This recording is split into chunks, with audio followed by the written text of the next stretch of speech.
আপনি যদি সম্মিলিত পাঁচ ইসলামিক ব্যাংকের একজন গ্রাহক হয়ে থাকেন, আপনি যদি দুর্বল যে কোনো ব্যাংকের একজন গ্রাহক হয়ে থাকেন, আজকের এই ভিডিওটি আপনার জন্য অনেক গুরুত্বপূর্ণ।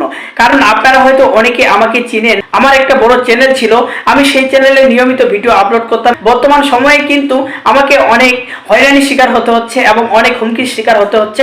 যে সমস্ত দুর্বল ব্যাংকের গ্রাহক টাকা পাচ্ছে না, আমি তাদেরকে নিয়ে রাস্তায় কর্মসূচি করি। দুর্বল ব্যাংকের আমরা যারা গ্রাহক রয়েছি, অবশ্যই আমার এই চ্যানেলের সাথে আপনারা যুক্ত হয়ে যাবেন। আমরা কিভাবে কর্মসূচি করব, কোথায় অবস্থান করব, অবশ্যই আমাদের সবাইকে মিলে এক হতে হবে এবং কর্মসূচি করতে হবে। আমরা যদি প্রতিবাদ না করি তাহলে আমরা আমাদের আমানত কখনো ফেরত পাবো না। সেজন্য আমি এই চ্যানেলটি খুলেছি। আমার এই চ্যানেল যদি বন্ধ হয়ে যায় তাও কোনো সমস্যা নেই।